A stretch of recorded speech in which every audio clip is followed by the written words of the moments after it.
Amas de composants électroniques, de chair ainsi que de fils pour lier le tout, la figure du cyborg dans l'imagination collective est forte. Impressionnante même, exprimant quelque chose de profond. En effet, le cyborg représente l'union entre l'humain et la technologie, le moment où nous dépassons les contraintes biologiques qui nous ont été imposées pour nous associer à des innovations. Ce point de passage, cette rupture avec l'évolution conventionnelle, a une symbolique très partagée dans la société, étant synonyme pour certains d'une déshumanisation, tandis que pour d'autres, il s'agit d'une suite logique et inévitable.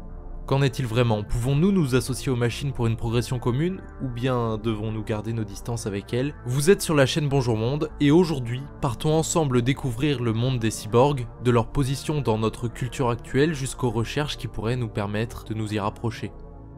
On estime la popularisation du terme cyborg au milieu du XXe siècle. Il s'agit d'un mot valise regroupant cybernétique et organisme. Si nous nous intéressons à la définition de la cybernétique, il s'agit de l'étude des systèmes complexes dans le but de les faire communiquer ensemble. Plus simplement, dans le cas qui nous intéresse, il s'agit des recherches visant à permettre la jonction entre un être vivant et une machine, entre un homme et une jambe artificielle par exemple. Avec le temps, les cyborgs sont devenus des piliers du monde de la science-fiction. La progression fulgurante de la science ces 2 derniers siècles a logiquement encouragé les gens à imaginer des univers où cette même science est poussée à son paroxysme.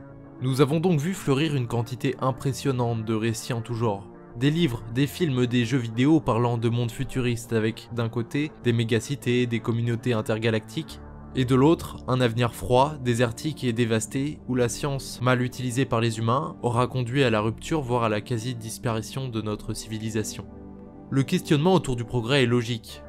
Il est normal que nous nous interrogions sur les bienfaits de quelque chose vis-à-vis de ses conséquences. La figure ultime de ce débat est bien évidemment le concept de cyborg, qui répond à merveille aux interrogations sur les innovations.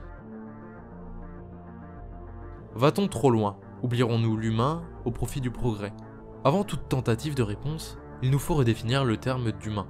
Nous allons tâcher de ne pas nous répéter car nous l'avions déjà fait dans une autre vidéo il y a quelque temps. Alors, allons au but.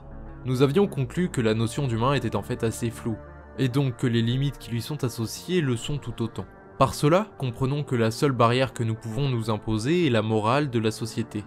Cependant, une morale évolue, et les lois d'aujourd'hui ne seront pas les mêmes que demain. De nos jours, la vision du cyborg est plutôt péjorative. Nous pensons à des gens qui ont perdu une partie d'eux pour s'abandonner aux machines. Pourtant, des cyborgs, nous en voyons déjà. Certes, pas comme nous l'imaginons, mais selon la définition rigoureuse, la greffe d'un pacemaker suffirait de faire de vous l'un des leurs. Est-ce une mauvaise chose? Nous sommes sans doute d'accord pour dire que non, et qu'au niveau médical, l'alliance avec la technologie est bénéfique. Les réelles interrogations se portent plus loin, au moment où nous choisirons par volonté d'échanger une de nos parties organiques contre une autre, mécanique. Pourquoi faire? Il s'agit d'une question légitime. On peut y voir plusieurs raisons.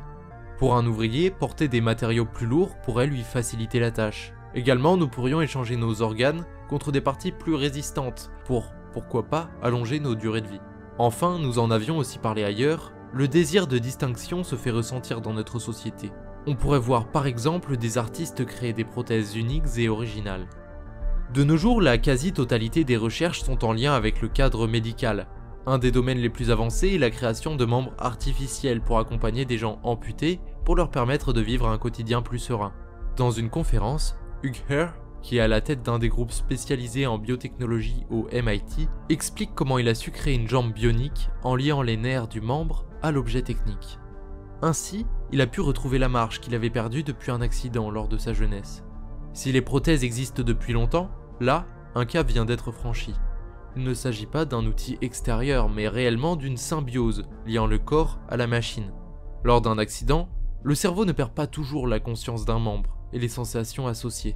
Il peut alors continuer d'envoyer des informations à cette partie fantôme du corps. En se servant de cela, l'équipe de Hugh a finalement réussi à développer une jambe artificielle pouvant analyser ces informations et agir en conséquence. Comme il le montre, un de ses amis a réussi à retrouver rapidement la marche tout en gardant l'équilibre. Une autre problématique cruciale de la médecine est l'obtention d'organes. Comme vous le savez, lors de la déficience de l'un d'eux, un don est nécessaire. Malheureusement, un don ne se fait pas facilement. Un autre organe en bonne santé n'apparaît pas comme ça.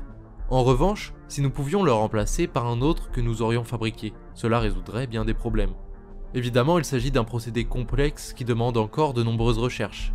mais les avancées pourraient s'avérer très profitables. Récemment d'ailleurs, l'entreprise française Karma vient d'obtenir des autorisations pour commercialiser en 2021 des cœurs artificiels. Certes, ils ont une durée de vie provisoire, mais permettent à des patients avec une bonne espérance de vie d'attendre plus longtemps la greffe d'un véritable cœur. Nous pouvons aussi citer les recherches menées à Hong Kong pour créer un véritable œil bionique. À ce stade, la technologie est encore assez balbutiement, comme beaucoup des autres recherches sur la création d'organes d'ailleurs. Mais cela promet sans doute un avenir où l'artificiel pourra nous aider à conserver une meilleure santé. D'autres sociétés entreprennent des projets avec un but différent, celui de nous améliorer, d'aller plus loin que ce que nous sommes déjà. Le but n'est pas forcément utile, mais peut permettre de percevoir différemment le monde qui nous entoure, avec la création de nouveaux sens par exemple. Il existe des capteurs qui se greffent à notre corps et vibrent selon si nous sommes face au nord, ou bien en fonction de l'activité sismique. Le lien entre le cerveau et un ordinateur est également étudié.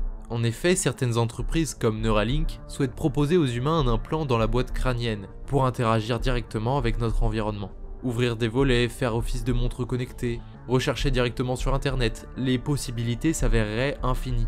Les défis derrière une initiative comme celle-ci sont nombreux. Que ce soit l'étude du cerveau, créer des capteurs de petite taille, nous avons encore du temps avant de voir cela opérationnel. Nous avons vu que les cyborgs feront sans doute partie du monde de demain, notamment dans le domaine médical où les améliorations scientifiques pourraient sauver ou améliorer de nombreuses vies. Si ce secteur sera sans doute le premier à être véritablement développé, nous pourrions voir naître plus tard des innovations pour modifier volontairement nos corps, en améliorer ses capacités, qu'elles soient physiques, sensorielles ou cérébrales.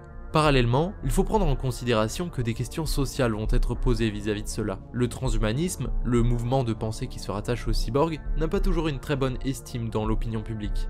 Certains voient ça comme un rêve inatteignable et d'autres estiment qu'il ne faut pas chercher à modifier ce que nous sommes actuellement. Dans le futur, avec l'arrivée à maturation de ces technologies, l'espace public se remplira sans doute de débats autour de ces thématiques. Espérons tout de même que cela se passe dans le calme et que la discussion restera permise. Si la technologie évolue, il est logique que nous l'interrogions sur ses bénéfices et ses impacts, pour vivre de la meilleure des manières avec elle. Et vous, qu'en pensez-vous? Est-ce que devenir un cyborg vous attire ou préférez-vous garder vos distances avec ce monde? Après tout, peut-être aussi que votre pensée n'est pas fixée aujourd'hui, et ne vous inquiétez pas, vous avez encore le temps d'y repenser.